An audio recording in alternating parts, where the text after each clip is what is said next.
Hello everyone, welcome back to Vidyavedike YouTube channel. ಇದು ಭಾರತೀಯ ರಾಜಕೀಯ ಮತ್ತು ಸಂವಿಧಾನದ ಮೈಂಡ್ ಮ್ಯಾಪ್ ಮತ್ತು ಶಾರ್ಟ್ ನೋಟ್ ಸರಣಿಯ 6ನೇ ಕ್ಲಾಸ್ ಆಗಿದೆ. This is our class number 6.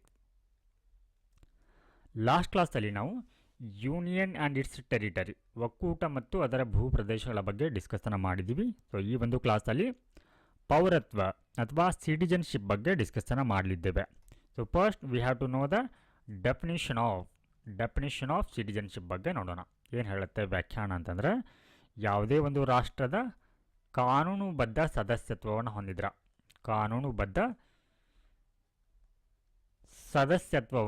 ಅಂಥವ್ರನ್ನ ಏನಂತ ಕರೆಯಲಾಗತ್ತೆ, ಇಲ್ಲಿ ಪೌರರು ಅಂತ ಹೇಳಿ ಕರೆಯಲಾಗತ್ತೆ. ಸೊ ಈ ರೀತಿ ಪೌರತ್ವವನ್ನು ಪಡೆದುಕೊಂಡಿರುವವರಿಗೆ ಆ ದೇಶಗಳು ಏನು ಮಾಡುತ್ತೆ, ಕೆಲವೊಂದಿಷ್ಟು ಹಕ್ಕುಗಳನ್ನ ನೀಡುತ್ತೆ, ಹಾಗೆ ಕೆಲವೊಂದಿಷ್ಟು ಪ್ರಿವಿಲೇಜಸ್ಗಳನ್ನು ಅಂದರೆ ಸವಲತ್ತುಗಳನ್ನ ನೀಡುತ್ತೆ. ಸೊ ಇಲ್ಲಿ ನಮ್ಮ ಸಂವಿಧಾನದಲ್ಲಿ ಸ್ಪಷ್ಟವಾಗಿ ಪೌರತ್ವದ ಬಗ್ಗೆ ವ್ಯಾಖ್ಯಾನವನ್ನು ನೀಡಿಲ್ಲ.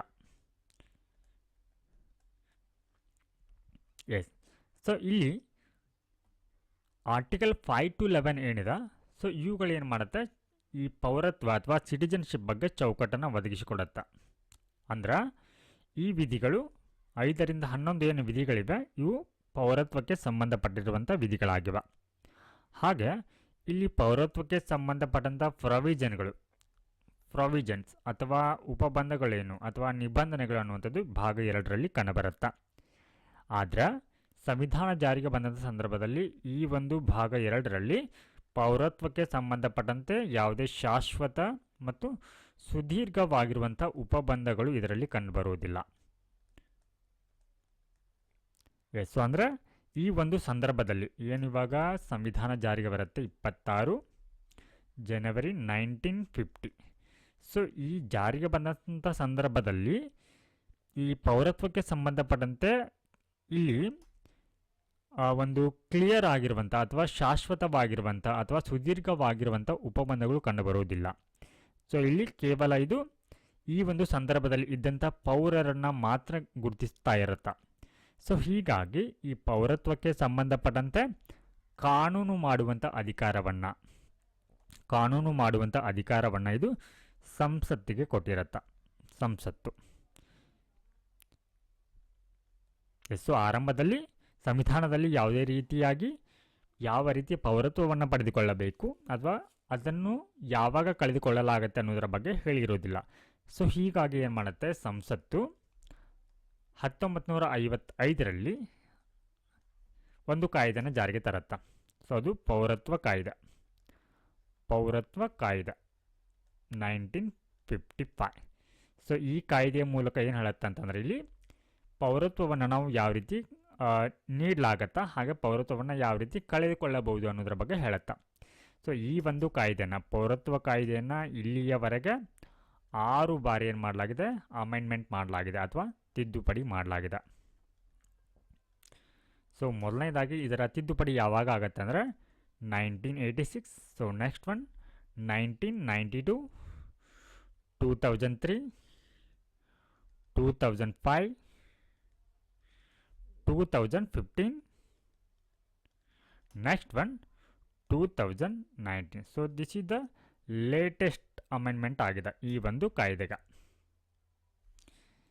ಸೊ ನೆಕ್ಸ್ಟ್ ಒನ್, ಈ ಒಂದು ಪೌರತ್ವ ಅನ್ನುವಂಥ ಈ ಒಂದು ಕಲ್ಪನೆ ಏನಿದೆ, ಇದನ್ನು ನಾವು ಕೆನಡಿಯನ್ ಮಾದರಿ ಅಂತ ಅಂದರೆ, ಇದನ್ನು ಕೆನಡಾ ಒಂದು ಸಂವಿಧಾನದಿಂದ ನಾವೇನು ಮಾಡ್ಕೊಂಡಿದ್ದೀವಿ, ಎರವಲು ಅಥವಾ ಅಡಾಪ್ಟ್ ಮಾಡ್ಕೊಂಡಿದ್ದೀವಿ.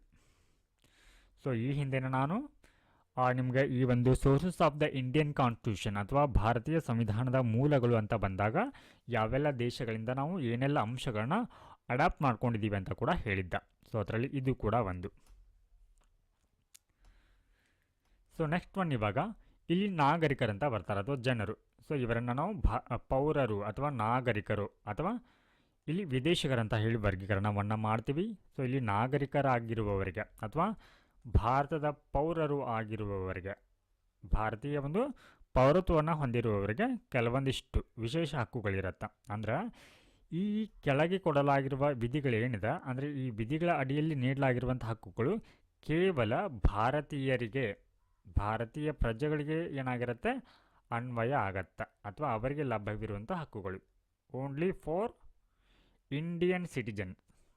So article 15, 16, 19, 29, 30. So next one, ಇಲ್ಲಿ ಕೆಲವೊಂದಿಷ್ಟು ವಿಧಿಗಳು ಅಥವಾ ಆರ್ಟಿಕಲ್ಸ್ ಅಥವಾ ಹಕ್ಕುಗಳು ವಿದೇಶಿಗರಿಗೂ ಕೂಡ ಲಭ್ಯ ಇರುತ್ತೆ. ಸೊ ಅವು ವಿದೇಶಿಗರಿಗೆ ಮತ್ತು ಭಾರತೀಯರಿಗೆ ಇಬ್ಬರಿಗೂ ಕೂಡ ಅನ್ವಯ ಆಗುತ್ತೆ. ಆದರೆ ಮೇಲೆ ಹೇಳಲಾಗಿರುವಂಥ ಒಂದು ಹಕ್ಕುಗಳು ಭಾರತೀಯರಿಗೆ ಮಾತ್ರ. ಸೊ ಈ ಹಕ್ಕುಗಳು ಇಲ್ಲಿ ವಿದೇಶಿಗರಿಗೆ ಅನ್ವಯ ಆಗೋದಿಲ್ಲ. ಸೊ ವಿದೇಶಿಗರಲ್ಲಿ ನಾವು ಸ್ನೇಹಪರ ವಿದೇಶಿಗರಂತ ಕರಿತೀವಿ, ಹಾಗೆ ಶತ್ರು ದೇಶದ ಪ್ರಜೆಗಳಂತ ಕರಿತೀವಿ. ಸೊ ಇಲ್ಲಿ ಇನ್ ಕೇಸ್ ಏನಾದರೂ ಇಲ್ಲಿ ಶತ್ರು ದೇಶದ ಪ್ರಜೆ ಆಗಿದ್ರೆ ಅವರಿಗೆ ಈ ಆರ್ಟಿಕಲ್ 22 ಅಡಿಯಲ್ಲಿ ಬರುವಂಥ ಹಕ್ಕಿಗೆ ಅರ್ಹರಾಗಿರೋದಿಲ್ಲ. ಈ ಹಕ್ಕು ಅವರಿಗೆ ಇರೋದಿಲ್ಲ. ಆರ್ಟಿಕಲ್ 22 ಏನು ಹೇಳುತ್ತೆ? Protection against arrest and detention in certain cases ಅಂತ ಹೇಳುತ್ತೆ. ಅಂದರೆ ಕೆಲವೊಂದು ಸಂದರ್ಭಗಳಲ್ಲಿ ಏನು ಮಾಡಲಾಗುತ್ತೆ, ಅವರನ್ನು ಬಂಧನ ಮಾಡಲಾಗುತ್ತೆ, ಮುನ್ನೆಚ್ಚರಿಕೆ ಬಂಧನವನ್ನು ಮಾಡಲಾಗುತ್ತೆ. ಅದರ ವಿರುದ್ಧದ ರಕ್ಷಣೆ ನೀಡುವಂಥದ್ದು ಇದು. ಆದರೆ ಇದರ ವಿರುದ್ಧದ ರಕ್ಷಣೆ ಅಂದರೆ ಮುನ್ನೆಚ್ಚರಿಕೆ ಬಂಧನವನ್ನು ತಡೆಯುವಂಥ ಈ ಒಂದು ಹಕ್ಕಿನ ವಿರುದ್ಧದ ಒಂದು ಹಕ್ಕು ಇವರಿಗೆ ಇರೋದಿಲ್ಲ. ಯಾರಿಗೆ? ಶತ್ರು ದೇಶದ ಪ್ರಜೆಗಳಿಗೆ. ಸೊ ನೆಕ್ಸ್ಟ್ ಒನ್, ಇವಾಗ ಭಾರತೀಯ ಪೌರತ್ವವನ್ನು ಏನು ಹೊಂದಿರ್ತಾರೆ ಇವರಿಗೆ ಒಂದಿಷ್ಟು ಹಕ್ಕುಗಳಿರುತ್ತೆ. ನಾಗರಿಕರ ಹಕ್ಕುಗಳು ಅಥವಾ ಸಿಟಿಜನ್ಸ್ ರೈಟ್ಸ್. ಸೊ ಇಲ್ಲಿ ಈ ರೀತಿ ಪೌರರಾಗಿರುವವರಿಗೆ ಈ ಕೆಳಗಿನ ಆಧಾರದ ಮೇಲೆ, ಈ ಕೆಳಗೆ ಕೊಡಲಾಗಿರುವ ಆಧಾರದ ಮೇಲೆ ಅವರ ವಿರುದ್ಧ ಏನು ತಾರತಮ್ಯ ಮಾಡೋ ಹಾಗಿಲ್ಲ. ಮಾಡಿದರೆ ಅದರ ವಿರುದ್ಧದ ಹಕ್ಕು ಕೂಡ ಇವರಿಗೆ ಇರುತ್ತೆ. ಅಂದರೆ ಇವರನ್ನು ಧರ್ಮದ ಕಾರಣಕ್ಕಾಗಿ, ಜನಾಂಗ, ಜಾತಿ, ಲಿಂಗ ಮತ್ತು ಹುಟ್ಟಿದ ಸ್ಥಳದ ಕಾರಣದಿಂದಾಗಿ ಇವರ ವಿರುದ್ಧ ತಾರತಮ್ಯ ಮಾಡೋ ಹಾಗಿಲ್ಲ. ಹಾಗೆ ಭಾರತೀಯ ಪ್ರಜೆಗಳಿಗೆ ಏನಂತಂದರೆ ಅಥವಾ ನಾಗರಿಕರಿಗೆ ಈ ಸಾರ್ವಜನಿಕ ಉದ್ಯೋಗ ಏನಿರುತ್ತೆ ಎಲ್ರಿಗೂ ಕೂಡ ಸಮಾನವಾದಂಥ ಅವಕಾಶ ಇರುತ್ತೆ. ಹಾಗೆ ಇವರಿಗೆ ವಾಕ್ ಮತ್ತು ಅಭಿವ್ಯಕ್ತಿ ಸ್ವಾತಂತ್ರ್ಯ, ಮಾತನಾಡುವ ಮತ್ತು ತಮ್ಮ ಭಾವನೆಗಳನ್ನು ವ್ಯಕ್ತಪಡಿಸುವಂತಹ ಸ್ವಾತಂತ್ರ್ಯ ಇರುತ್ತೆ. Freedom of speech and expression ಇರುತ್ತೆ. ಸೊ ನೆಕ್ಸ್ಟ್ ಒನ್, ಸಾಂಸ್ಕೃತಿಕ ಮತ್ತು ಶೈಕ್ಷಣಿಕ ಹಕ್ಕು ಕೂಡ ಇವರಿಗೆ ಇರುತ್ತೆ. ಹಾಗೆ LS, ಸೊ ಅಂದರೆ ಲೋಕಸಭೆ ಮತ್ತು ಲೆಜಿಸ್ಲೇಟಿವ್ ಅಸೆಂಬ್ಲಿ ಅಂದರೆ ರಾಜ್ಯ ಶಾಸಕಾಂಗ ಏನಿರುತ್ತೆ ಈ ಒಂದು ಚುನಾವಣೆಗಳಲ್ಲಿ ವೋಟಿಂಗನ್ನು ಮಾಡಲಿಕ್ಕೆ ಕೂಡ ಇವ್ರಿಗೆ ಏನಿರುತ್ತೆ ಅಂತಂದರೆ ಹಕ್ಕಿರುತ್ತೆ, ರೈಟ್ ಇರುತ್ತೆ. ಹಾಗೆ ಸಂಸತ್ತು ಅಂದರೆ ಪಾರ್ಲಿಮೆಂಟ್ ಮತ್ತು ರಾಜ್ಯ ಶಾಸಕಾಂಗ ಅಂದರೆ ಸ್ಟೇಟ್ ಲೆಜಿಸ್ಲೇಟರ್ ಏನಿರುತ್ತೆ ಸೊ ಇವುಗಳಲ್ಲಿ ಕೂಡ ಕಂಟೆಸ್ಟ್ ಮಾಡಲಿಕ್ಕೆ ಅಂದರೆ ಚುನಾವಣೆಗೆ ನಿಲ್ಲಲಿಕ್ಕೆ MP ಅಥವಾ MLA ಆಗಲಿಕ್ಕೆ, MLA ಆರ್ MLC ಆಗಲಿಕ್ಕೆ ಏನಿರುತ್ತೆ ಅಂದರೆ ಇವರಿಗೆ ಆ ಒಂದು ರೈಟ್ ಇರುತ್ತೆ. ಹಾಗೆ ಕೆಲವೊಂದಿಷ್ಟು ಸಾರ್ವಜನಿಕ ಕಚೇರಿಗಳನ್ನು ಹೊಂದುವಂಥ ಹಕ್ಕು ಕೂಡ ಇವರಿಗೆ ಇರುತ್ತೆ. ಅಂದರೆ ಇಲ್ಲಿ ಭಾರತೀಯ ನಾಗರಿಕರು ರಾಷ್ಟ್ರಪತಿ ಮತ್ತು ಉಪರಾಷ್ಟ್ರಪತಿ, ಪ್ರೆಸಿಡೆಂಟ್ ಆ್ಯಂಡ್ ವೈಸ್ ಪ್ರೆಸಿಡೆಂಟ್ ಈ ಹುದ್ದೆಗೆ ಸ್ಪರ್ಧಿಸಲಿಕ್ಕೆ ಇವರಿಗೂ ಕೂಡ ಅವಕಾಶ ಇರುತ್ತೆ. ಸೊ ಇಲ್ಲಿ ಒಂದು ಅಂಶವನ್ನು ಗಮನಿಸಬೇಕು, ಏನಂತಂದ್ರೆ ಭಾರತದಲ್ಲಿ ಇಬ್ಬರು ನಾಗರಿಕರು ಅಂದರೆ ಬೈ ಬರ್ತ್ ಜನನದ ಮುಖಾಂತರ ಮತ್ತು ಬೈ ನ್ಯಾಚುರಲೈಜೇಷನ್ ಅಂದರೆ ಜನನದ ಸಂದರ್ಭದಿಂದ ಮತ್ತು ಸಹಜೀಕೃತ ವಿಧಾನದ ಮೂಲಕ ಭಾರತದ ಪೌರತ್ವವನ್ನು ಹೊಂದಿರುವವರು ಇಲ್ಲಿ ರಾಷ್ಟ್ರಪತಿ ಹುದ್ದೆ, ಪ್ರೆಸಿಡೆಂಟ್ ಪೋಸ್ಟ್ ಏನಿರುತ್ತೆ ಸೊ ಈ ಹುದ್ದೆಯನ್ನು ಏರಲಿಕ್ಕೆ ಇವರಿಗೆ ಅವಕಾಶ ಇರುತ್ತೆ. ಇಂಥವರು ಇಂತಹ ಒಂದು ಹುದ್ದೆಯನ್ನು ಅಲಂಕರಿಸಬಹುದು ಈ ಎರಡು ವಿಧಾನಗಳ ಮೂಲಕ ಪೌರತ್ವವನ್ನು ಪಡೆದಿರುವವರು. ಆದರೆ ಅಮೇರಿಕಾದಲ್ಲಿ ನೋಡಿ, ಆ ಅಮೇರಿಕಾದಲ್ಲಿ ಬೈ ಬರ್ತ್ ಅಂದರೆ ಅವರು ಆ ನೆಲದಲ್ಲಿ ಜನಿಸಿದವರು ಮಾತ್ರ ಏನು ಮಾಡಬಹುದು ಅಂತಂದರೆ ಅಲ್ಲಿನ ಪ್ರೆಸಿಡೆಂಟ್ ಅಥವಾ ಅಧ್ಯಕ್ಷ ಹುದ್ದೆಯನ್ನು ಅಲಂಕರಿಸಬಹುದು ಬೈ ಬರ್ತ್ ಓನ್ಲಿಯಲ್ಲಿ. ಬಟ್ ನಮ್ಮಲ್ಲಿ ಈ ರಾಷ್ಟ್ರಪತಿಗಳಿಗೆ ಕೆಲವೊಂದಿಷ್ಟು ಅರ್ಹತೆಗಳು ಅಂದರೆ ಯಾರು ರಾಷ್ಟ್ರಪತಿಗಳಾಗಬಹುದು ಅನ್ನುವಂಥ ಸಂದರ್ಭ ಇದ್ದಾಗ ಇಲ್ಲಿ ಅವರಿಗೆ ಕೆಲವೊಂದಿಷ್ಟು ಅರ್ಹತೆಗಳನ್ನು ನಿಗದಿಪಡಿಸಲಾಗಿರುತ್ತೆ. ಸೊ ಈ ಅರ್ಹತೆಗಳಲ್ಲಿ ಏನು ಹೇಳುತ್ತೆ ಭಾರತೀಯ ಸಂವಿಧಾನ, ಸೊ ಇಲ್ಲಿ ರಾಷ್ಟ್ರಪತಿಗಳಾಗ ಬಯಸುವವರು ಭಾರತದ ಪ್ರಜೆಯಾಗಿರಬೇಕು ಅಂತ ಹೇಳುತ್ತೆ, ಭಾರತದ ಪ್ರಜೆ. ಆದರೆ ಇಲ್ಲಿ ಭಾರತದ ಪ್ರಜೆ ನೀವು ಬೈ ಬರ್ತ್ನೇ ಆಗಿರಬೇಕಂತ ಏನು ಸ್ಪಷ್ಟವಾಗಿ ಹೇಳಿಲ್ಲ. ಸೊ ಬೈ ಇಲ್ಲಿ ನ್ಯಾಚುರಲೈಸೇಷನ್ ಮುಖಾಂತರ ಅಂದರೆ ಸಹಜೀಕೃತ ವಿಧಾನದ ಮೂಲಕ ನೀವು ಏನಾಗಿರ್ತೀರಿ, ಭಾರತದ ಪ್ರಜೆಗಳಾಗಿರ್ತೀರಿ. ಸೊ ಈ ಮೂಲಕವೂ ಕೂಡ ಏನು ಮಾಡ್ಬೋದು ಅಂತಂದರೆ ಪೌರತ್ವವನ್ನು ಪಡೆದಿರುವವರು ಕೂಡ ಇಲ್ಲಿ ರಾಷ್ಟ್ರಪತಿ ಹುದ್ದೆಯನ್ನು ಅಲಂಕರಿಸಬಹುದು. ಸೊ ನೆಕ್ಸ್ಟ್ ಒನ್, ಸೊ ಮೇಲೆ ಹೇಳಿದ್ದೆ ನಿಮ್ಗೆ ಏನು ಅಂತಂದರೆ ಪೌರತ್ವಕ್ಕೆ ಸಂಬಂಧಪಟ್ಟಂಥ ವಿಧಿಗಳು 5 to 11. ಸೊ ಇದರಲ್ಲಿ ಆರ್ಟಿಕಲ್ 5 ಏನು ಹೇಳುತ್ತೆ ಅನ್ನೋಂಥದ್ದು ನೋಡೋಣ. ಸೊ ಇಲ್ಲಿ ವ್ಯಕ್ತಿಗಳು ಏನು ಮಾಡ್ಬೋದು ಅಂದರೆ ಪೌರತ್ವವನ್ನು ಪಡೆದುಕೊಳ್ಳಬಹುದು. ಅಂದರೆ ಅವರು ಏನಾದರೂ ಭಾರತದಲ್ಲಿ ನೆಲೆಯಾಗಿರಬೇಕು, ಭಾರತದಲ್ಲಿ ವಾಸವಾಗಿದ್ರ. ಸೊ ಇವರು 3 ಷರತ್ತುಗಳನ್ನು ಅಥವಾ ಕಂಡೀಷನ್ ಏನು ಮಾಡಬೇಕಾಗತ್ತೆ, ಇಲ್ಲಿ ಪೂರೈಸಬೇಕಾಗತ್ತೆ. ಏನು 3 ಕಂಡೀಷನ್ ಅಂತಂದರೆ ಅವರು ಭಾರತದಲ್ಲಿ ವಾಸವಾಗಿರಬೇಕು, ಹಾಗೆ ಇಬ್ಬರು ಪೋಷಕರಲ್ಲಿ ಒಬ್ಬರು ಭಾರತದಲ್ಲಿ ಜನಿಸಿದ್ರ. ಸೊ ಇಲ್ಲಿ ಒಂದು ಮಗು ಇದೆ, ನೀವು ನೋಡ್ಬೋದು. ಈ ಮಗುವಿಗೆ ಇಲ್ಲಿ ಏನು ಮಾಡಲಾಗತ್ತೆ, ಪೌರತ್ವವನ್ನು ನೀಡಲಾಗತ್ತೆ. ಯಾವಾಗ ಅಂತಂದ್ರೆ ಸೊ ಈ ಮಗುವಿನ ತಂದೆ ಅಥವಾ ತಾಯಿ, ಫಾದರ್ ಆ್ಯಂಡ್ ಮದರ್. ಸೊ ಈ ಫಾದರ್ ಆ್ಯಂಡ್ ಮದರಲ್ಲಿ ಒಬ್ಬರು ಏನಾಗಿರಬೇಕು, ಇಂಡಿಯನ್ ಆಗಿರಬೇಕು. ಸೊ ಇಂಥವರಿಗೆ ಇಲ್ಲಿ ಪೌರತ್ವವನ್ನು ನೀಡಲಾಗತ್ತೆ. ಹಾಗೆ ಇಲ್ಲಿ 26/1/1950ರಿಂದ 5 ವರ್ಷಗಳ ಮೊದಲು ಅವರು ಸಾಮಾನ್ಯ ನಾಗರಿಕರಾಗಿದ್ದರು. ಇವರಿಗೆ ಪೌರತ್ವವನ್ನು ನೀಡಲಾಗ್ತಾ ಇತ್ತು. ಅಂದರೆ ಸೊ ಈ ದಿನಾಂಕದ ಮೊದಲು ಅವರು ಭಾರತದಲ್ಲಿ 5 ವರ್ಷಗಳ ಕಾಲ ವಾಸವಾಗಿರಬೇಕು. ಹಾಗೆ ಅವರ ತಂದೆ ತಾಯಿಯಲ್ಲಿ ಒಬ್ಬರು ಭಾರತೀಯರಾಗಿರಬೇಕು. ಹಾಗೆ ಆ ಮಗು ಭಾರತದಲ್ಲಿ ಜನಿಸಿರಬೇಕು. ಸೊ ಈ 3 ಕಂಡೀಷನ್ನ ಪೂರೈಸಿದರೆ ಇಲ್ಲಿ ಪೌರತ್ವವನ್ನು ನೀಡಲಾಗ್ತಾ ಇತ್ತು. ಹಾಗೆ ಆರ್ಟಿಕಲ್ ವಿಧಿ 6 ಏನು ಹೇಳುತ್ತೆ, ವಿಧಿ 6. ಸೊ ಇಲ್ಲಿ ಏನಾಗುತ್ತೆ, ಆ ಒಂದು ಸಂದರ್ಭದಲ್ಲಿ ಪಾರ್ಟಿಷನ್ ಆಗುವಂಥ ಸಂದರ್ಭದಲ್ಲಿ ಕೆಲವೊಂದಿಷ್ಟು ವ್ಯಕ್ತಿಗಳು ಪಾಕಿಸ್ತಾನದ ವಲಸೆ ಕೂಡ ಬರ್ತಾರೆ. ಸೊ ಇಂತಹ ಸಂದರ್ಭದಲ್ಲಿ ಕೂಡ ಒಂದು ಏನು ಹೇಳುತ್ತೆ ಈ ಆರ್ಟಿಕಲ್ 6 ಅನ್ನುವಂಥದ್ದು. ಸೊ ಇವರು ಏನಾದರೂ 1948ಕ್ಕಿಂತ ಮೊದಲು, ಸೊ ಈ ಒಂದು ದಿನಾಂಕಕ್ಕಿಂತ ಮೊದಲು ಏನಾದರೂ ಅವರು ವಲಸೆ ಹೋಗಿದ್ರೆ, ಪಾಕಿಸ್ತಾನದ ವಲಸೆ ಹೋಗಿದ್ರ. ಹಾಗೆ ಇಂತಹ ಒಂದು ವಲಸಿಗರು ಇವರು ಭಾರತದಲ್ಲಿ ಬಂದು ಸಾಮಾನ್ಯ ನಿವಾಸಿಗಳಾಗಿದ್ರ. ಸೊ ಇಂಥವರಿಗೆ ಏನು ಮಾಡಲಾಗತ್ತೆ, ಬಂದು 6 ತಿಂಗಳು ನೆಲೆಗೊಳ್ಳಬೇಕು. ಇವರು 6 ತಿಂಗಳು ನೆಲೆಗೊಂಡ ನಂತರ ಏನು ಮಾಡಲಾಗತ್ತೆ, ಇವರು ಪೌರತ್ವಕ್ಕೆ ಏನು ಮಾಡ್ಬೋದು, ಅರ್ಜಿಯನ್ನು ಸಲ್ಲಿಸಬಹುದು ಅನ್ನುವಂಥದ್ದನ್ನ ಆರ್ಟಿಕಲ್ 6 ಹೇಳುತ್ತೆ. ಸೊ ನೆಕ್ಸ್ಟ್ ಒನ್ ಆರ್ಟಿಕಲ್ 7 ಏನು ಹೇಳುತ್ತೆ. ಸೊ ಇದು 1/3/1947 ನಂತರ ಬಂದ ವಲಸಿಗರು, ಅಂದರೆ ಪಾಕಿಸ್ತಾನಕ್ಕೆ ವಲಸೆ ಹೋಗಿರ್ತಾರೆ. ಆದರೆ ಇಲ್ಲಿ ನಂತರ ಏನು ಹಿಂದಿರುಗುತ್ತಾರೆ ಅಂದರೆ ಈ ಒಂದು ದಿನಾಂಕದಂದು 1/3/1947 ನಂತರ ಏನು ಇಲ್ಲಿ ಹಿಂದಿರುಗುತ್ತಾರೆ. ಸೊ ಇವ್ರು ಏನು ಮಾಡ್ಬೋದು ಅಂತಂದರೆ ಅಂದರೆ ಭಾರತಕ್ಕೆ ಬಂದು 6 ತಿಂಗಳ ನಿವಾಸಿಯಾಗಿದ್ದಾಗ ಆದ ನಂತರ ಏನು ಮಾಡ್ಬೋದು ಅಂತಾರೆ, ಇವರು ಕೂಡ ಪೌರತ್ವಕ್ಕೆ ಅರ್ಜಿಯನ್ನು ಸಲ್ಲಿಸಬಹುದು. ಸೊ ನೆಕ್ಸ್ಟ್ ಒನ್ ಆರ್ಟಿಕಲ್ 9 ವಿಧಿ 9. ಸೊ ಇದೇನು ಹೇಳುತ್ತಾ, ವಿದೇಶಿ ರಾಷ್ಟ್ರಗಳ ಪೌರತ್ವವನ್ನು ಪಡೆದರೆ ಪೌರತ್ವವನ್ನು ರದ್ದುಗೊಳಿಸಲಾಗುತ್ತದೆ ಅನ್ನೋಂಥದ್ದನ್ನು ಹೇಳುತ್ತೆ. ಸೊ ನೀವು ಭಾರತೀಯ ಪೌರರಾಗಿರ್ತೀರಾ ಈಗಾಗಲೇ. ಸೊ ಇನ್ ಕೇಸ್ ಏನಾದರೂ ನೀವು ಬೇರೆ ದೇಶದ ಪೌರತ್ವವನ್ನು ಪಡೆದುಕೊಂಡ್ರೆ ಸೊ ಆವಾಗ ಏನಾಗುತ್ತೆ, ನಿಮ್ಮ ಇಂಡಿಯನ್ ಸಿಟಿಜನ್ಶಿಪ್ ಏನಾಗುತ್ತೆ ಇಲ್ಲಿ ಕ್ಯಾನ್ಸಲ್ ಆಗುತ್ತೆ.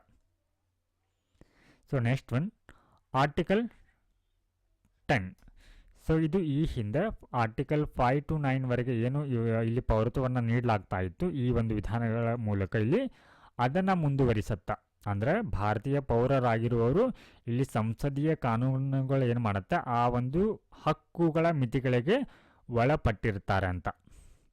ಹಾಗೆ ಆರ್ಟಿಕಲ್ 11 ಏನು ಹೇಳುತ್ತೆ ಅಂತಂದ್ರೆ, ಇಲ್ಲಿ ಸಿಟಿಜನ್ಶಿಪ್ಪನ್ನು ಅಥವಾ ಪೌರತ್ವವನ್ನು ಸ್ವಾಧೀನಪಡಿಸಿಕೊಳ್ಳುವ ಅಥವಾ ಅದನ್ನು ಎಂಡ್ ಮಾಡುವ ಅಥವಾ ಅದನ್ನು ಟರ್ಮಿನೇಟ್ ಮಾಡುವಂತಹ ಪೂರ್ಣ ಅಧಿಕಾರ ಇಲ್ಲಿ ಸಂಸತ್ತಿಗೆ ಇದೆ ಅನ್ನುವಂಥದ್ದನ್ನು ಇದು ಹೇಳುತ್ತೆ.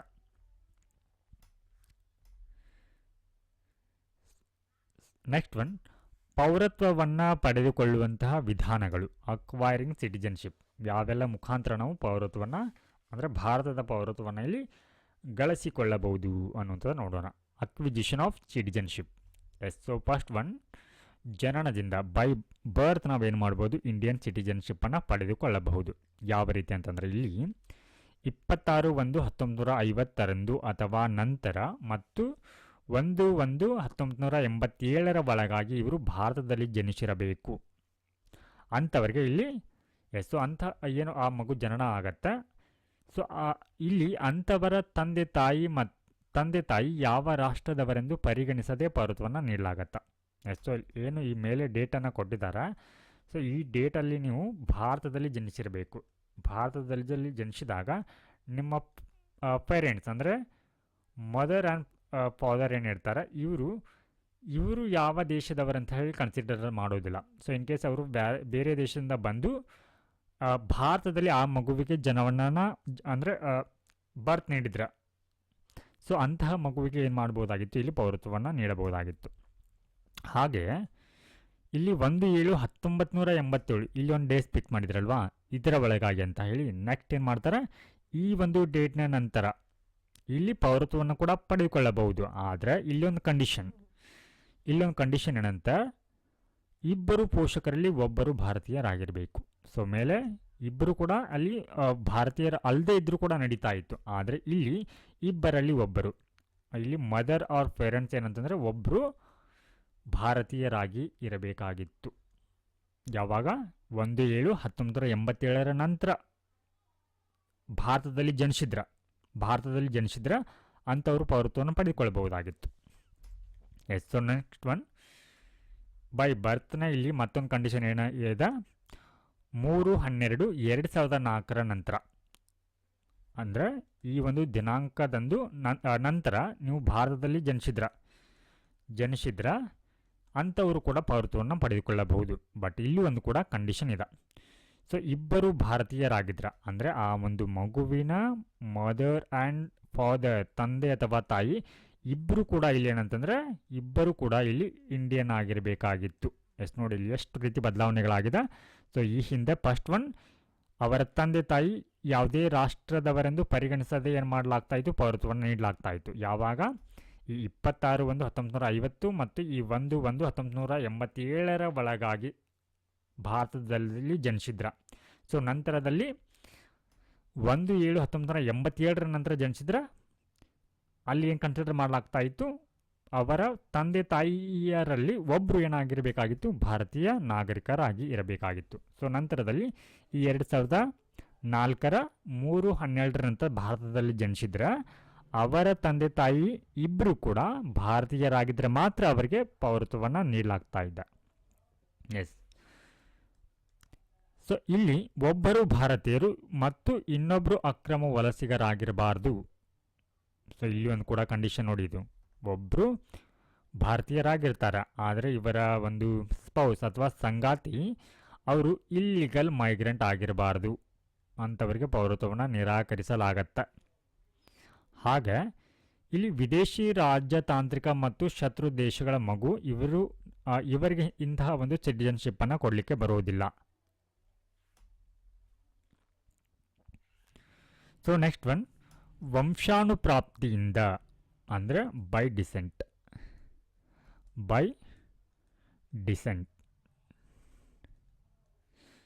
ಎಸ್. ಸೊ ಇಲ್ಲಿ ಯಾವ ರೀತಿ ಪೌರತ್ವವನ್ನು ಗಳಿಸಿಕೊಳ್ಳಬಹುದು ಅನ್ನೋದು ನೋಡೋಣ. ಸೊ ಇಲ್ಲಿ ಭಾರತದ ಪ್ರದೇಶದ ಹೊರಗೆ ಜನಿಸಿದ ವ್ಯಕ್ತಿಗಳು ಅರ್ಜಿಯನ್ನು ಸಲ್ಲಿಸಬಹುದು. ಅಂದರೆ ಔಟ್ ಆಫ್ ಕಂಟ್ರಿ, ನಮ್ಮ ದೇಶದಿಂದ ಹೊರಗೆ ಏನು ವ್ಯಕ್ತಿಗಳು ಜನ್ಮ ತಾಳಿರ್ತಾರೆ ಅಂಥವರು ಕೂಡ ಇಲ್ಲಿ ಪೌರತ್ವಕ್ಕೆ ಅರ್ಜಿಯನ್ನು ಸಲ್ಲಿಸಬಹುದು. ಆದರೆ ಇಲ್ಲಿ ಒಂದು ಕೂಡ ಕಂಡೀಷನ್, ಆದರೆ ಜನನದ ಸಮಯದಲ್ಲಿ ಪೋಷಕರಲ್ಲಿ ಯಾರಾದರೂ ಒಬ್ಬರು ಭಾರತದ ನಾಗರಿಕರಾಗಿದ್ರ. ಅಂದರೆ ಇವಾಗ ಆ ಒಂದು ಮಗುವಿನ ತಂದೆ ಅಥವಾ ತಾಯಿ, ಮದರ್ ಆರ್ ಫಾದರ್, ಇವರಲ್ಲಿ ಒಬ್ಬರು ಏನಾಗಿರಬೇಕು, ಇಂಡಿಯನ್ ಆಗಿರಬೇಕು. ಸೊ ಇನ್ ಕೇಸ್ ಏನಾದರೂ ಆ ಮಗು ಬೇರೆ ದೇಶಗಳಲ್ಲಿ ಅಥವಾ ಅಮೇರಿಕಾದಲ್ಲಿ ಜನಿಸಿದೆ ಅಂತ ಅಂದ್ಕೊಳ್ಳೋಣ, ಅಮೇರಿಕಾದಲ್ಲಿ ಅದು ಬರ್ತ್ ಆಗಿರುತ್ತೆ. ಬಟ್ ಆ ಒಂದು ಸಂದರ್ಭದಲ್ಲಿ, ಅದರ ಜನನದ ಸಂದರ್ಭದಲ್ಲಿ ಅದರ ತಂದೆ ತಾಯಿ ಇಬ್ಬರಲ್ಲಿ ಒಬ್ಬರು ಏನಾಗಿರಬೇಕು, ಭಾರತದ ನಾಗರಿಕರಾಗಿರಬೇಕು ಅನ್ನೋಂಥದ್ದನ್ನು ಹೇಳುತ್ತಾ. ಸೊ ನೆಕ್ಸ್ಟ್ ಒನ್, 3/12/2004 ಭಾರತದ ಹೊರಗೆ ಜನಿಸಿದ ನಂತರ, ಅಂದರೆ ಇಲ್ಲೊಂದು ಡೆಡ್ಲೈನ್ನ ಕೊಡುತ್ತೆ. ಅಂದರೆ ಸರ್ಕಾರ ಇಲ್ಲೇನು ಮಾಡುತ್ತೆ, 1 ವರ್ಷದೊಳಗಾಗಿ ನೀವೇನು ಮಾಡ್ಕೊಳ್ಬೇಕು, ಪೌರತ್ವಕ್ಕೆ ಅರ್ಜಿಯನ್ನು ಸಲ್ಲಿಸಬಹುದು ಅನ್ನುವಂಥದ್ದನ್ನು. ಸೊ ಇದು ಬೈ ಡಿಸೆಂಟ್ ಮುಖಾಂತರ ಆಗಿದೆ. ಸೊ ನೆಕ್ಸ್ಟ್ ಒನ್, ನೋಂದಾಯಿಸುವುದರ ಮೂಲಕ ಅಂದರೆ ಬೈ ರಿಜಿಸ್ಟ್ರೇಷನ್ ಮೂಲಕ ಪೌರತ್ವವನ್ನು ಪಡೆದುಕೊಳ್ಳಬಹುದು. ಎಸ್. ಸೊ ಈ ರೀತಿ ಪೌರತ್ವವನ್ನು ಪಡೆದುಕೊಳ್ಳುವವರು 7 ವರ್ಷಗಳ ಕಾಲ ಭಾರತದಲ್ಲಿ ಅವರು ವಾಸ ಆಗಿರಬೇಕು, ಅಂದರೆ ನಿವಾಸಿ ಆಗಿರಬೇಕು. ಅಂಥವರಿಗೆ ಅಂಥ ಒಂದು ಅಪ್ರಾಪ್ತ ವಯಸ್ಕ ಅಂದರೆ ಈ ರೀತಿ ನೆಲೆಗೊಂಡಿರ್ತಾರಲ್ವಾ, ಅಂತಹ ಒಂದು ಪೋಷಕರ ಮಕ್ಕಳಿಗೆ ಕೂಡ ಇಲ್ಲಿ ಮಾಡಲಾಗುತ್ತೆ, ಪೌರತ್ವವನ್ನು ನೀಡಲಾಗತ್ತೆ. ಅಂದರೆ ಭಾರತದಲ್ಲಿ ಪೋಷಕರಿರುವಂಥ ಮಕ್ಕಳಿಗೆ. ಹಾಗೆ ಭಾರತದ ನಾಗರಿಕರನ್ನು ಮದುವೆಯಾಗುವ ವ್ಯಕ್ತಿ, ಎಷ್ಟು ನೋಡಿ ಇವಾಗ ಮೇಲ್ ಆ್ಯಂಡ್ ಫೀಮೇಲ್. ಸೊ ಇಲ್ಲಿ ಯಾವುದೇ ವ್ಯಕ್ತಿ ಮೇಲ್ ಅಥವಾ ಫಿಮೇಲ್ ಇಲ್ಲಿ ಈ ಪೌರತ್ವಕ್ಕೆ ಅರ್ಜಿಯನ್ನು ಸಲ್ಲಿಸುವ ಮೊದಲು ಏನಾಗಿರಬೇಕು, ಈ ವ್ಯಕ್ತಿ ಭಾರತೀಯರನ್ನು ಮದುವೆ ಆಗಿರಬೇಕು. ಬಟ್ ಏನಂತಂದರೆ ಆ ವ್ಯಕ್ತಿ ಭಾರತದಲ್ಲಿಯೇ 7 ವರ್ಷಗಳ ಕಾಲ ವಾಸವಾಗಿರಬೇಕು. ಅಂಥವರಿಗೂ ಕೂಡ ಏನು ಮಾಡಲಾಗತ್ತೆ, ಇಲ್ಲಿ ಪೌರತ್ವವನ್ನು ನೀಡಲಾಗತ್ತೆ.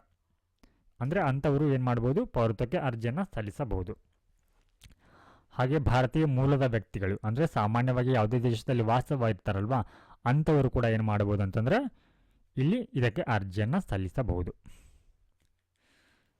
ನೆಕ್ಸ್ಟ್ ಒನ್, ಸಹಜೀಕೃತ ವಿಧಾನದ ಮೂಲಕ,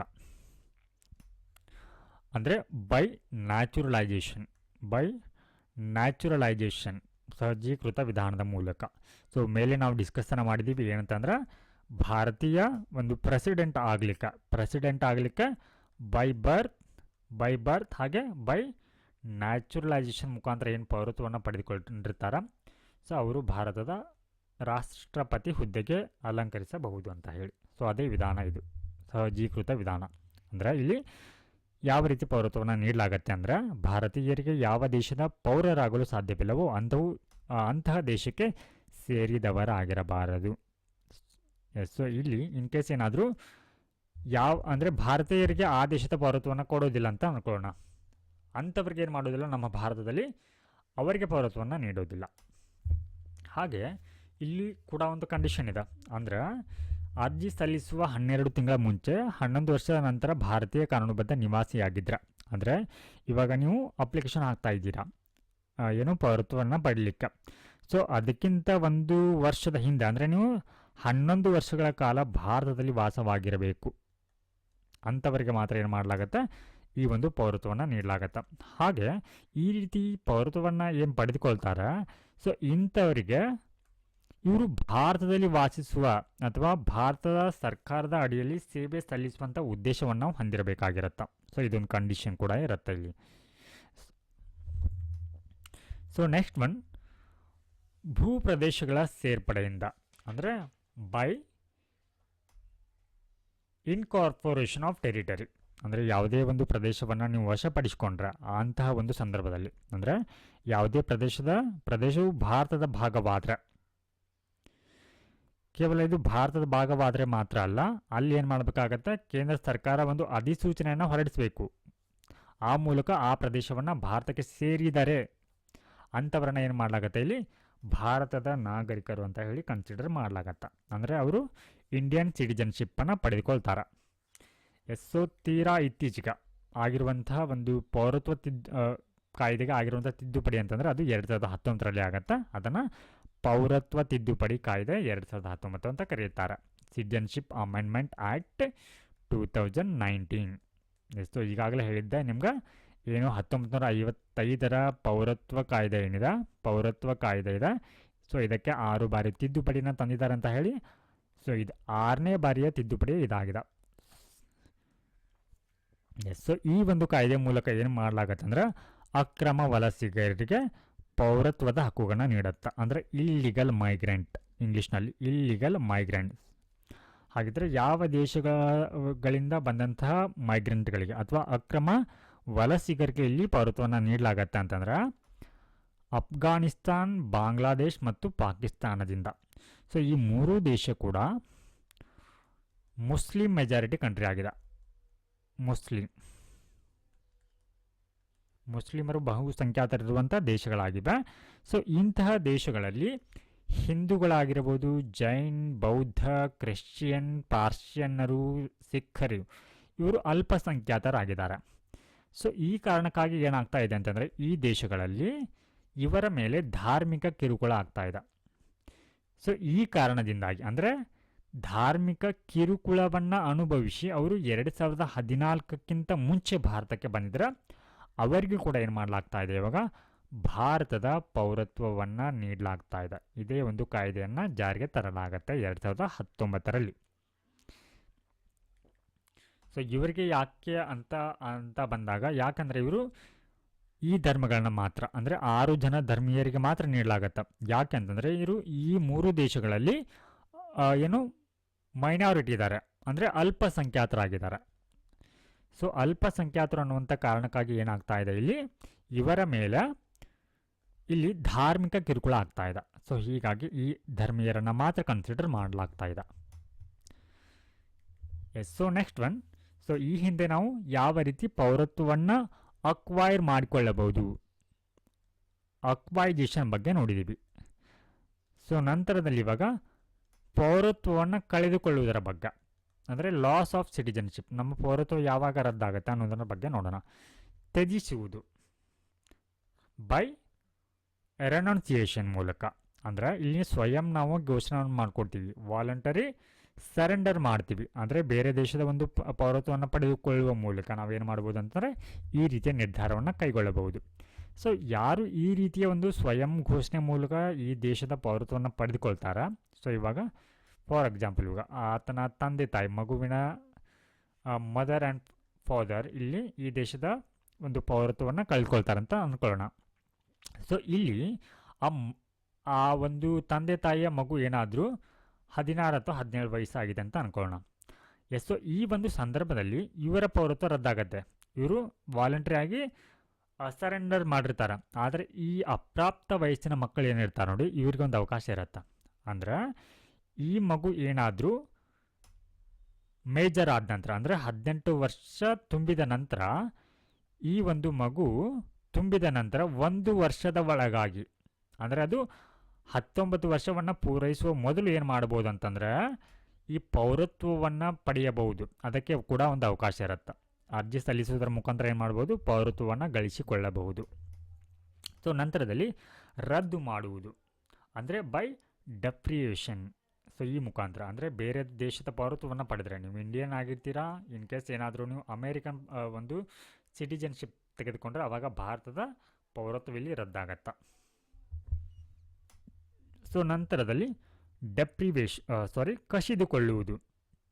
ಇಲ್ಲಿ ಯಾವ ರೀತಿ ನಿಮ್ಮ ಪೌರತ್ವವನ್ನು ಕಸಿದುಕೊಳ್ಳಲಾಗತ್ತೆ ಅಂತಂದ್ರೆ, ಸೊ ಇನ್ ಕೇಸ್ ಏನಾದರೂ, ಅಂದರೆ ನಿಮಗೆ ನೀಡಿರ್ತಾರೆ ಪೌರತ್ವವನ್ನು, ಆ ನೀಡಿರುವಂಥ ಏನು ಅಥವಾ ನಿಮಗೆ ಕೊಟ್ಟಿರುವಂಥ ಪೌರತ್ವವನ್ನು ವಾಪಸ್ ಕಸಿದುಕೊಳ್ಳುವಂಥದ್ದು ಇದರ ಅರ್ಥ.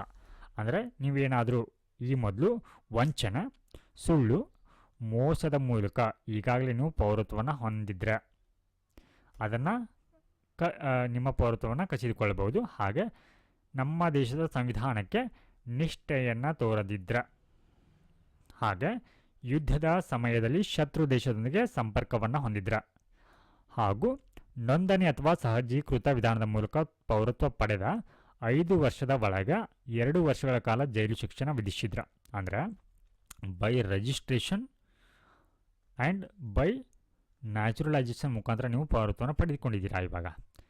ಸೊ ಈ ಪೌರತ್ವವನ್ನು ಈ ಮುಖಾಂತರ ಪೌರತ್ವವನ್ನು ಪಡೆದುಕೊಂಡ 5 ವರ್ಷಗಳ ಒಳಗಾಗಿ ನೀವೇನಾದರೂ 2 ವರ್ಷಗಳ ಜೈಲು ಶಿಕ್ಷೆನ ನಿಮಗೆ ವಿಧಿಸಿದ್ರೆ, ಸೊ ಅವಾಗ ಏನಾಗುತ್ತೆ, ಆಟೋಮೆಟಿಕಲಿ ನಿಮ್ಮ ಪೌರತ್ವ ಇಲ್ಲಿ ರದ್ದಾಗತ್ತೆ. ಹಾಗೆ ನೀವು ಸತತವಾಗಿ 7 ವರ್ಷಗಳ ಕಾಲ ಭಾರತದ ಹೊರಗೆ ವಾಸವನ್ನು ಮಾಡ್ತಾ ಇದ್ದರೆ ಆವಾಗಲೂ ಕೂಡ ನಿಮ್ಮ ಪೌರತ್ವ ಇಲ್ಲಿ ರದ್ದಾಗತ್ತೆ. So next one, dual citizenship, ದ್ವಿಪೌರತ್ವ, ಡ್ಯುಯಲ್ ಸಿಟಿಜನ್ಶಿಪ್. ಸೊ ನಮಗೆಲ್ಲ ಗೊತ್ತಿರೋ ಹಾಗೆ ಏನಂತಂದರೆ ಭಾರತದಲ್ಲಿ ಏಕಪೌರತ್ವ ಅನ್ನೋಂಥದ್ದು ಜಾರಿಯಲ್ಲಿದೆ. ಅಂದರೆ ಸೊ ಭಾರತದಲ್ಲಿ ನಾವು ರಾಜ್ಯದ ಪೌರತ್ವವನ್ನು ಹೊಂದಿಲ್ಲ, ಬದಲಿಗೆ ರಾಷ್ಟ್ರೀಯ ಪೌರತ್ವವನ್ನು ಹೊಂದಿದ್ದೀವಿ, ರಾಷ್ಟ್ರೀಯ ಪೌರತ್ವ. ಸೊ ಇದು ಓಕೆ. ಆದರೆ ಇಲ್ಲಿ ದ್ವಿಪೌರತ್ವ ಅಂತಂದರೆ ನಮ್ಮ ದೇಶದ ಪೌರತ್ವವನ್ನು ಹೊಂದಿದ್ದು ಬೇರೆ ದೇಶದ ಪೌರತ್ವವನ್ನು ಹೊಂದುವಂಥದ್ದು. ಎಟ್ ಅ ಟೈಮ್ 2 ದೇಶಗಳ ಪೌರತ್ವವನ್ನು ಹೊಂದಿರ್ತಾರೆ. ಸೊ ಇಂತಹ ಒಂದು ಅವಕಾಶವನ್ನು ಯಾರಿಗೆ ನೀಡ್ತಾರೆ ಅಂತಂದರೆ, ಅಥವಾ ಈ ಡ್ಯುಯಲ್ ಸಿಟಿಜನ್ಶಿಪ್ಪನ್ನು ಯಾರಿಗೆ ನೀಡ್ತಾರೆ ಅಂತಂದ್ರೆ, ಇದನ್ನು ಭಾರತೀಯ ಮೂಲದ ವ್ಯಕ್ತಿಗಳು, Indian origin, person of Indian origin ಮತ್ತು ಅನಿವಾಸಿ ಭಾರತೀಯರು, NRI ಅಂತ ಬರ್ತಾರೆ, ನಾನ್ ರೆಸಿಡೆನ್ಷಿಯಲ್ ಇಂಡಿಯನ್ಸ್ ಅಂತ. ಸೊ ಇವರಿಗೆ ಏನು ಮಾಡಲಾಗತ್ತೆ ಅಂದರೆ ದ್ವಿಪೌರತ್ವವನ್ನು ನೀಡಲಾಗತ್ತೆ. ಬಟ್ ಇಲ್ಲಿ 3 ಕಂಡೀಷನ್ಗಳಿರುತ್ತೆ. ಈ ರೀತಿ ಪೌರತ್ವವನ್ನು ಪಡೆದುಕೊಂಡಿರೋರಿಗೆ ಸಾರ್ವಜನಿಕ ಉದ್ಯೋಗದಲ್ಲಿ ಸಮಾನ ಅವಕಾಶದ ಹಕ್ಕಿರೋದಿಲ್ಲ. ಇದು ಯಾರಿಗಿದೆ? ಓನ್ಲಿ ಸಿಂಗಲ್ ಸಿಟಿಜನ್ಶಿಪ್ಪನ್ನು ಹೊಂದಿರುವಂತಹ ಭಾರತೀಯರಿಗೆ ಮಾತ್ರ ಇದು ಲಭ್ಯವಿರುವಂಥದ್ದು, ಭಾರತೀಯರಿಗೆ. ಹಾಗೆ ಇವರಿಗೆ ಮತದಾನದ ಹಕ್ಕು ಕೂಡ ಇರಲ್ಲ. ಯಾರಿಗೆ? ಪರ್ಸನ್ ಆಫ್ ಇಂಡಿಯನ್ ಒರಿಜಿನ್, ಭಾರತೀಯ ಮೂಲದ ವ್ಯಕ್ತಿಗಳಿಗೆ ಇದು ಇರೋದಿಲ್ಲ. ಇಲ್ಲಿ NRIಗಳಿಗೆ ಏನೇನಿರುತ್ತೆ, ಈ ಒಂದು ಮತದಾನದ ಹಕ್ಕಿರುತ್ತೆ. ಹಾಗೆ ಇವರು ಯಾವುದೇ ರೀತಿಯಾದಂಥ ಸಾಂವಿಧಾನಿಕ ಹುದ್ದೆಯನ್ನು ಕೂಡ ಹೊಂದೋ ಹಾಗಿಲ್ಲ ಅನ್ನೋಂಥದ್ದನ್ನು ಇದು ಹೇಳುತ್ತೆ. ಸೊ ಇದಾಗಿತ್ತು ಇವತ್ತಿನ ಭಾರತೀಯ ರಾಜಕೀಯ ಮತ್ತು ಸಂವಿಧಾನದ ಮೈಂಡ್ ಮ್ಯಾಪ್ ಮತ್ತು ಶಾರ್ಟ್ ನೋಟ್ಸ್ ಸರಣಿಯ 6ನೇ ಕ್ಲಾಸ್. ಸೊ ಮುಂದಿನ ಕ್ಲಾಸಲ್ಲಿ ನಾವು ಭಾರತೀಯ ಸಂವಿಧಾನದ ತಿದ್ದುಪಡಿಯ ಬಗ್ಗೆ ಡಿಸ್ಕಸ್ನ ಮಾಡಲಿದ್ದೇವೆ. ಸೊ ಯಾವ ರೀತಿ ತಿದ್ದುಪಡಿ ಆಗುತ್ತೆ ಅನ್ನೋದನ್ನು ನೋಡಲಿದ್ದೇವೆ. ಸೊ ಯಾರಿಗೆಲ್ಲ ಈ ಒಂದು ವಿಡಿಯೋ ಇಷ್ಟ ಆಗ್ತಾ ಇದೆ, ಸೊ ದಯವಿಟ್ಟು ವಿಡಿಯೋಗೆ ಲೈಕ್ ಮಾಡಿ. ಹಾಗೆ ಯಾರು ಈ ಒಂದು ಚಾನಲ್ಗೆ ಹೊಸಬರಾಗಿದ್ದರೆ ಸೊ ತಪ್ಪದೆ ಈ ಒಂದು ವಿಡಿಯೋಗೆ ಅಥವಾ ಈ ಒಂದು ಚಾನಲ್ಗೆ ಸಬ್ಸ್ಕ್ರೈಬನ್ನು ಮಾಡಿ. ಮತ್ತೆ ಮುಂದಿನ ಒಂದು ವಿಡಿಯೋದಲ್ಲಿ ಮತ್ತೆ ಸಿಗೋಣ. ನಮಸ್ಕಾರ.